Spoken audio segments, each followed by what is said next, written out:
Hi guys, it's Ramon Goose here, and I've had the great privilege of making a how to play like Ry Cooder kind of style for the amazing YouTube channel, one of my favourite YouTube channels, which goes by the name of Fret Junkie. So thank you for asking me to do this lesson. Okay, we're going to bring the camera over here closer to me, and I'm going to show you how to play that. Okay guys, we've got the camera in closer to me. Now I'm just going to show you how I've got my guitar set up with the capo. If you want to make some other adjustments, like for example, take the capo out and tune to an E chord, which may be easier for you if you don't really have a guitar set up for slide and you've got 10s or 11s on it, you can literally just tune your guitar to the tuning that I'm in now, okay?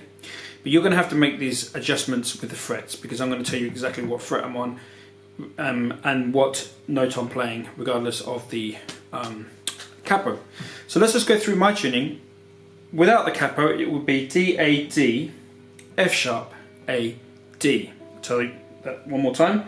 D, A, D, F sharp, A, D. Now with the capo on, I'll tell you what these notes are now. They are E, B, E, G sharp, B, E. Okay? So, let's talk about the slide. I've got a pretty heavy slide, but you don't need to really have a heavy slide. It's up to you what slide you use.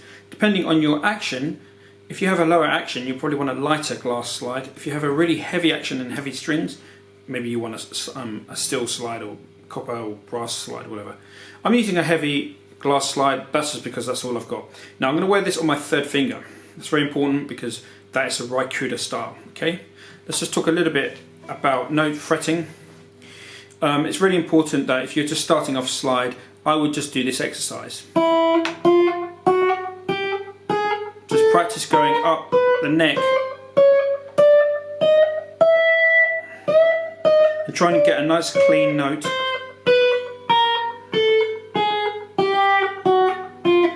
Check your intonation, as I should as well. Right, okay, so first of all I'm going to play you the solo of this piece.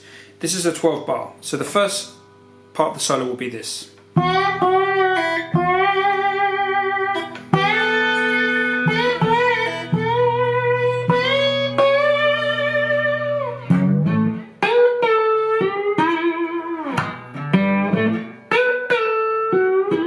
Right, so I'll show you that bit first. This is actually like a little bit similar to Paris, Texas riffs. So we're going to go here on this E string here. And we're going to go from the second to the third fret and back again, and then a pull off to open, and then back to the third fret from the second fret, so it sounds like this.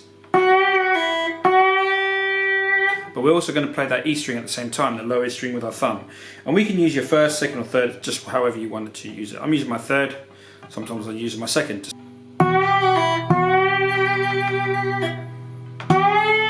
And then we go from the third to the fifth, and then we're going to go to, when we do the fifth to the seventh fret here, we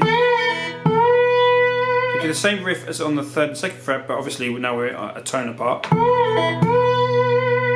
And then we're going to come to the 11th fret and 12th fret. When we go here, we're going to pick two strings at the same time. You can do a bit of a vibrato. Okay, by the way, I'm on my neck pickup here. Sounds really good with the neck pickup. I'm using a Golf old 60s Tiesco pickup, which is a really nice Ry Cooder sort of style sound. So let's just do all that together.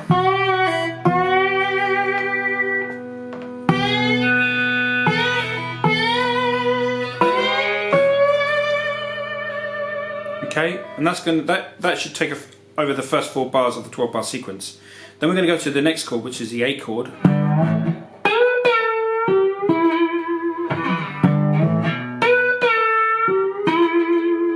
We've got this riff. So to get to the A chord, I'm going to go from the 5th fret to the 7th fret, just with my slide. Ry Cooder often vibrates with no damping.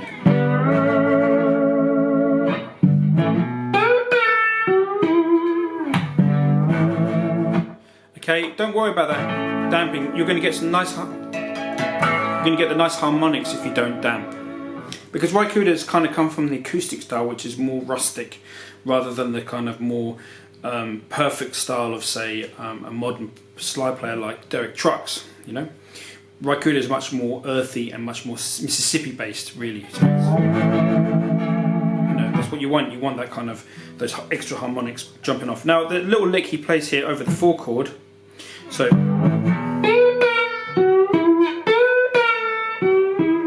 he's coming up here from the 12th to the 14th, and then back down again, and then up to the 13th, and then 14th on the D string. My mistake, it will be the E string, okay? So E, B, E, G sharp, E, B. So if I go really close in here, that's on the B string, back, that's 12, 14.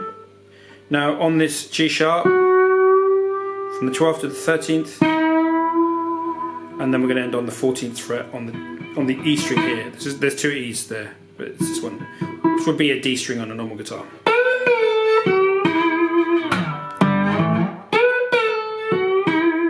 You do that twice. Now when you come back to the E chord, you can do this, which is like a 2nd to the 3rd fret on the low E. And then the way I'm doing this, there's a few ways you can do this. Personally, I would recommend this way: 12 to 14 on the B string here, and then you're going to go 14 with your first finger again. This is on the G sharp, and then your thumb on that E. Or you could change up your fingers and do it a different way. So you might want to vary that riff the second time you do it.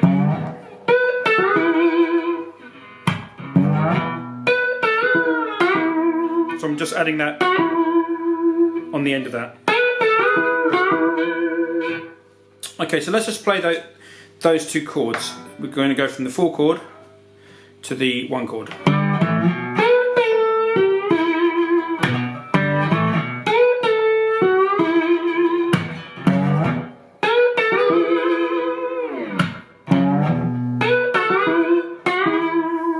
Okay, so hopefully that will give you some ideas there over those chords. Now, as soon as he plays that last lick over the 1 chord,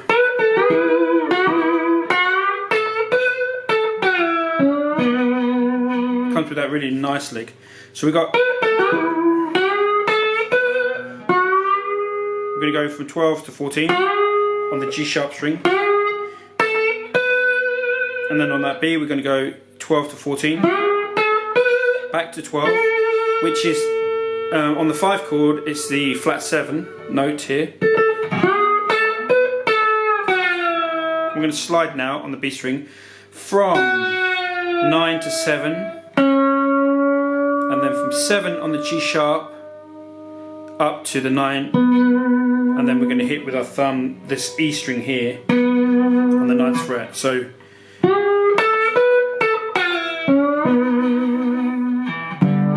and then we can come back to the 4, because that was a 5 chord. We could go to the 4, and we're going to hit this high.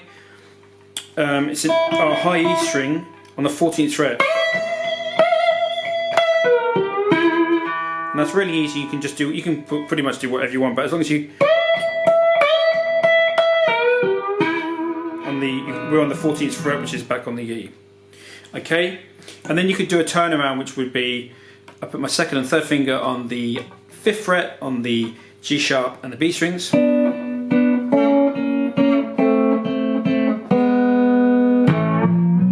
might want to do that from 7 to 9. Okay, so let's just play that turnaround again.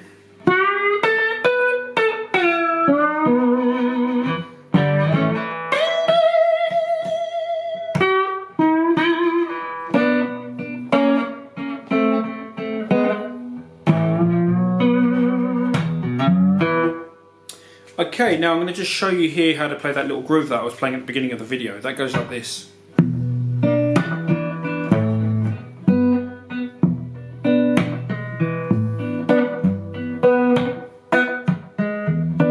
So basically the main thing is triplets. So we're going 1, 2, 3, 1, 2.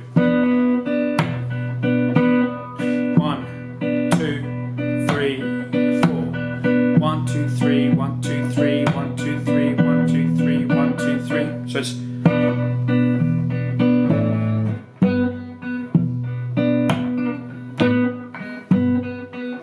so there's a few ways you can do this. If you use your first and second finger here on the G sharp and the B string on the 5th fret, and you got your thumb there. Now you can use your first and second, and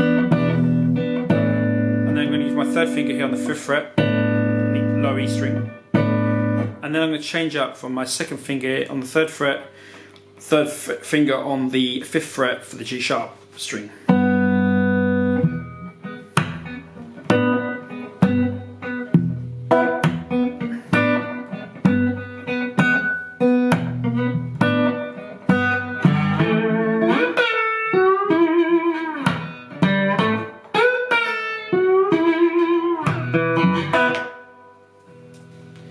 Thanks guys for checking out this video. I hope it all made sense. If it doesn't make sense, we can always do it again. Fret Junkies is one of my favourite channels, so I'll always be checking his channel out. And guys, I just want to say, keep sliding, stay safe, stay well, God bless, all the best.